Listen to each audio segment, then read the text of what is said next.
Don't look now, but the New York Giants just one game behind the Eagles in the NFC East. Hello, everyone. I'm Dave Spadaro. That's Brian Westbrook. It's our first look at the New York Giants, a team we haven't seen since mid-October, and the Eagles went up to MetLife Stadium and put a whooping on the Giants. Maybe not the same case coming Sunday because the Giants have won back-to-back games over the 49ers, over the Tampa Bay Buccaneers. The offense coming alive, Brian Westbrook, and it was only a matter of time before Beckham Jr., Saquon Barkley, Eli Manning kind of started feeling some confidence. When you have that type of caliber of players, Odell Beckham Jr., we all know he's one of the best receivers in the game. Saquon Barkley, one of the best young running backs in the game. He's one of the best running backs in the game. Sterling Shepard, a great slot receiver. Eli Manning, over time, has been a very good quarterback. It just is a matter of time. They understand the offense a little bit better. They're doing it a little bit better as far as executing. And when you have those weapons, that's going to happen. And now for us Eagles, we have to figure out how are we going to slow these guys down. It's a big part of us winning this football game. We'll talk about that just a bit. And the confidence level of the Giants, they actually talked about, just for a minute, they talked about the playoffs after beating Tampa Bay. And it's not out of the question in the NFC East, right? Yeah. No, it's not. And that's a good thing for the Giants, but it's a great thing for us. The playoffs are not out of the realm of possibilities, but we got to handle our own business. We have to farm our own land, and it starts this Sunday against the Giants. We have to take care of business at this point. And the focus for the Eagles defense, I think, in a lot of ways will be on the rookie Saquon Barkley, who absolutely tore up the Eagles when he played earlier in the season. He is a multi-purpose threat. He's powerful. He's shifty.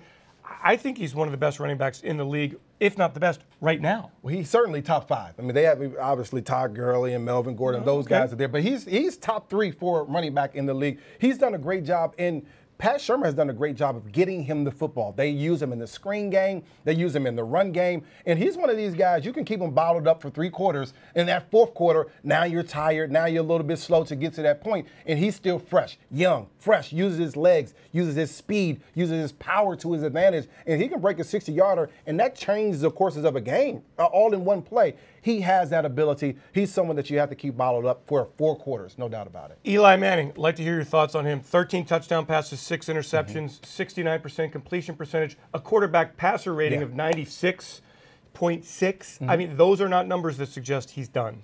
Yeah, you know, he's been playing better as of late. The one thing that you'll see between Eli and what happened last week with Drew Brees is Eli takes a little bit longer to get the ball out. I don't know that he understands the offense quite yet and what defenses do against you, but he has some weapons on the outside. All he has to do is put the ball in Odell Beckham Jr.'s hands, Sterling Shepard's hands, Evan Ingram's hands, and they can go the distance. The one thing you can do against Eli is get pressure on him and affect him. He will chuck and duck. That's one thing that we have to try our best to do. We haven't seen a lot of pressure from our defensive line as of late. Offensively, the Eagles, when the teams played up in New York or New Jersey in October, Eagles went out and scored 14 points in the first quarter. Oh, it was amazing. Early. Oh, 14-point lead. Are you kidding me? We got a turnover. A turnover early. That was big. 21 points the Eagles have scored in the first quarter of games through 10 games. Last year, they had over 70 points in the first quarter through 10 games. Brian, the Giants are not good defensively. They're 25th in the league in yards allowed, 22nd in pass defense, 25th in run defense. So as it was last week, we talk about the Eagles trying to outscore the Giants. Last week, of course, in New Orleans, Eagles scored 7 points.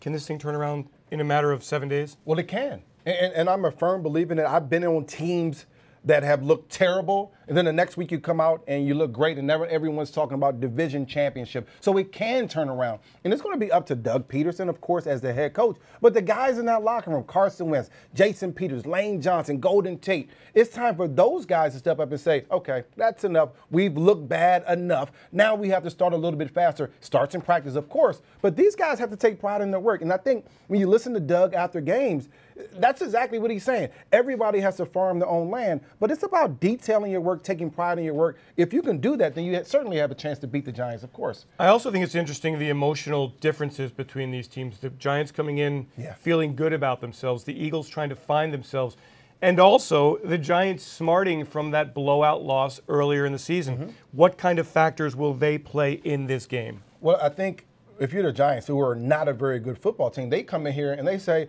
well, we know we can beat those guys, and they beat us up at our own house. We're going to take a shot at these guys. We saw what happened to the Eagles in New Orleans, and they're going to come bring their best shot, just like every other team in the league tries to do against us. But you mentioned it earlier, Dave. It's about starting fast, offensively and defensively. Can you get off the field in that first series defensively? Offensively, can you move the ball? And even if you don't get a touchdown or field goal, can you change the field position? Can you do that? The one thing that we cannot do offensively is go 3 and out. That's going to get ugly inside of that stadium, but also it's going to lose that confidence. Throughout the week, you have confidence in your building. We can do this, we can do that, we can do this and that. And when you get into the game and you go 3 and out that first series, that confidence drops and reminds you of what happened the last couple of weeks. We have to do a better job starting up front. All right, so we talk about must-win games, must-have games, critical games. Yeah. Well, we're now at the end of November, and the Eagles start a run here of 3 straight games in the NFC East. All right? This is a must-win game. No doubt about it. Right? No doubt about it. I think as far as the games the last couple of weeks, they've been must-win in a situation of your confidence. But now we're talking about must-win because if you want to make it to the playoffs, you have to win the NFC East. And you have an opportunity to control your own destiny and go out there and make it happen. You have that opportunity this weekend. It starts now, and I know that's what Doug is preaching to the guys in the locker room. It starts now. Let's forget about all the other games. Let's start here and make a run. That's what the team has to believe in. Eagles need to take control of Lincoln Financial Field once again. 3 straight losses in South Philadelphia. That is just not acceptable. And that's our first look at the New York Football Giants coming into town on a bit of a roll with 2 straight wins. The Eagles need to turn this thing around starting now. Brian Westbrook, Dave Spadaro, thanks so much for joining us on First Look.